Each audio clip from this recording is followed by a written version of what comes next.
When my husband Paul and I got out of the car, my mother-in-law and sister-in-law were really excited. They asked Paul, "Hey Paul, what's with this car? It's amazing. I'm glad you finally decided to live like us. But it's a bold move to buy such a fancy car out of the blue."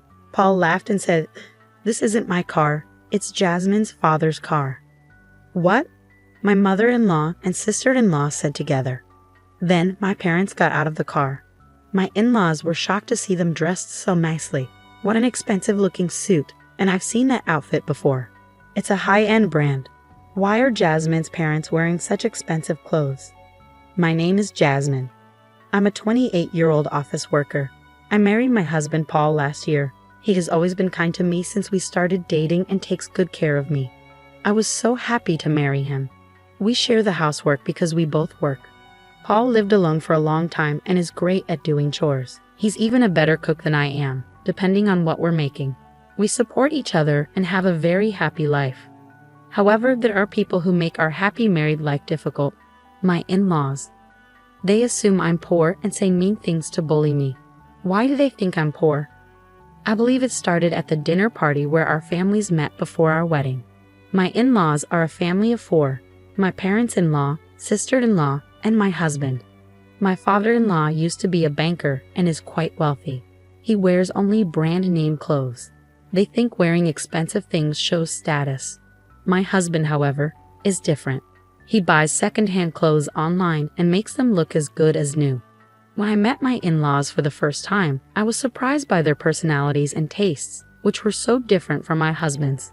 I even wondered if he was adopted. My husband lived alone for a long time because he didn't share his family's values. He moved out as soon as he started college. Because my in-laws believe being rich is everything, they didn't think highly of me and my parents when they first met us. My father runs a small factory. When my in-laws and sister-in-law found out, they made fun of him. He runs a factory, and yes, he might be a president, but a factory I've never heard of must be poor. A big bank where I work would never give him a loan. Talking so rudely the first time we met made me question their character. I would have been furious if my husband hadn't apologized to me beforehand. My parents had also been warned by my husband about the situation, so they stayed calm even when my in-laws mocked us. Well, it's true we run a small business, but thankfully, we're able to keep working and pay our employees' salaries, my father said. I wonder how many employees you have, my mother-in-law asked. Oh, by the way, I heard Jasmine has an older brother. Our son is working today. He can't come back here, so he can't join us, my father replied. Is he on a business trip or something? Does your brother work for a decent company? My mother-in-law asked. Our son works for my company, my father said. When he said that, my in-laws all laughed. You mean it's a family business? A family that can't even take a day off must not be doing very well. They kept saying terrible things about my family. My husband kept telling them to stop, but they wouldn't listen. So he finally made them end the meeting early. That's why I have a bad impression of my in-laws, and they keep making fun of my family. Honestly, some people might cancel the marriage after something like this. But I love my husband so much that I decided to marry him anyway. As long as we avoid my in-laws, we can live peacefully and happily. In fact, my husband doesn't like his family either, and I was really angry at them for mocking my family, so we didn't visit them unless we absolutely had to. About a year after we got married, I guess they got tired of us not showing up. They started to force us to interact with them. My mother-in-law and sister-in-law began coming to our house often. They said whatever they wanted. Paul never comes home. Jasmine must be stopping him from visiting. I'm sure she is because she's jealous of our lives. Well, I don't blame you. We live differently from people who are less well off. But you should at least have a baby soon. If you don't have a child, people will just think she's a worthless wife who's only after money. My mother-in-law and sister-in-law would come over for a short time, from when I got home from work until my husband came home. I get home early because my job lets me leave on time, but my husband works overtime and usually gets home just before 9 p.m. During those 3 hours, my mother-in-law and sister-in-law would come over to pick on me. You live in such a modest apartment. Paul works for a good company. You should be in a nicer house. My husband and I think this place is big enough for us. Not your husband, but you, right? Don't push your values on Paul. The fridge has a lot of plain food. Don't look in the fridge without asking. You don't have any caviar or fine wines. We don't have anything like that. Oh, this is so dull. Why did Paul marry this woman? It's rare to find someone so poor and boring. You can say that, but if you try to touch our money even a little, you'll regret it. We'll make sure you disappear from society. My mother-in-law and sister-in-law would mock me, threaten me, and ridicule me before leaving. I talked to my husband about it, and he would scold them, but they kept coming over without any remorse. They would even show up at my apartment when I came home. I felt depressed every time I had to go home. How could they not get tired of bothering me? Despite everything, my mother-in-law and sister-in-law kept trying to belittle me. I had a mental breakdown. I started spending time at a cafe until my husband finished work, and then I would go home with him. When my mother-in-law and sister-in-law saw me coming home with my husband, they said, "You're like a pest, taking away Paul's freedom like that." It was actually worse that they waited outside for 3 hours just to make things difficult for me. My husband was so disgusted that he even asked my father-in-law for help. But my father-in-law was just like my mother-in-law. He said it was rare for them to see a poor wife and warned that our marriage might be in trouble if things kept going this way. I decided to use my last resort. I know it's not something I'm comfortable with, but my in-laws had pushed me too far. A few days later, my husband and I went to visit them. They were thrilled when we told them my husband was bringing his wife home. I was shocked when my mother-in-law said, "I'm so happy to see Jasmine again. I don't know what kind of fun it is to be a wife-beater." We spent the weekend at my in-laws' house.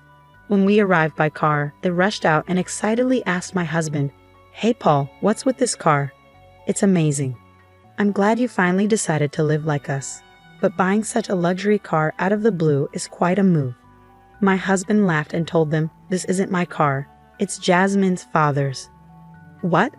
my mother-in-law and sister-in-law said at the same time. Then my parents got out of the car. My in-laws were stunned when they saw them dressed in high-end suits. What an expensive-looking suit, and I've seen that outfit before.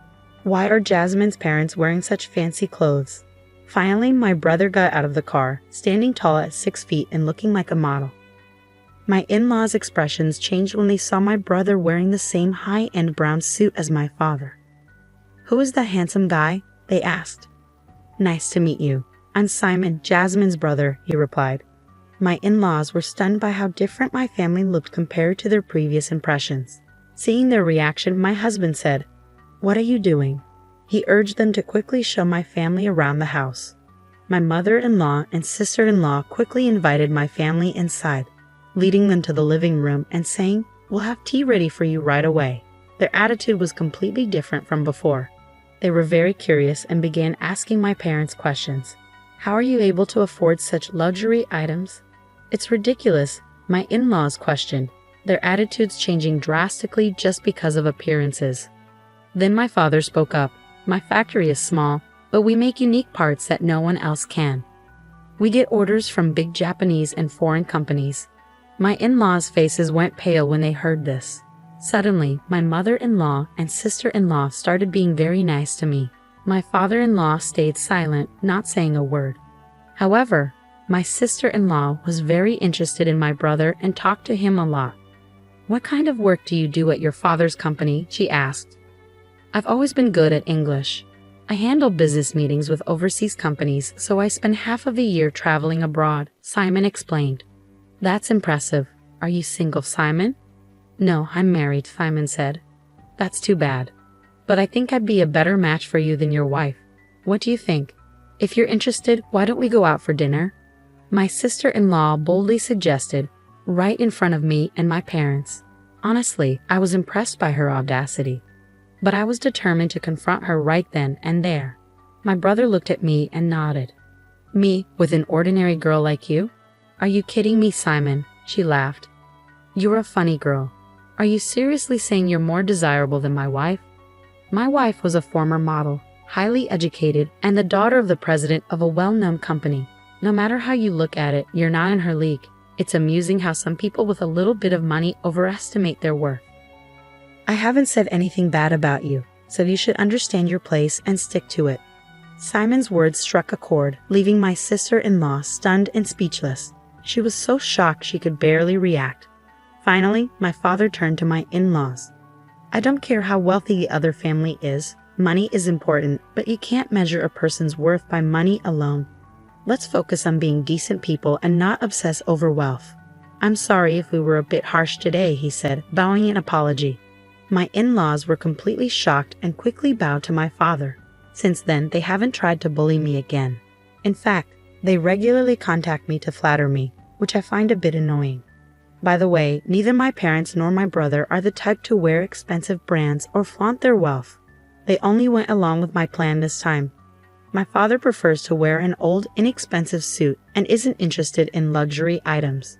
My brother is very kind and doesn't make fun of people, which is why his wife's father respects him so much. He even asked my brother to take over the company because he believes he's a better heir than his own eldest son. I'm sorry for putting my family through something they weren't used to. Everyone was extremely tired on the way home. But now I've been able to return to a peaceful married life with my husband. I haven't visited my in-laws since then, but my husband goes to see them at least during Thanksgiving and Christmas. After that event, my in-laws have changed their behavior. They no longer brag about their wealth like they used to. My husband even says he feels more comfortable with them now. I'm not sure if they'll revert to their old ways, but for now, I'm relieved that the issue has been resolved. I'll continue to take care of my husband and family and live with modesty.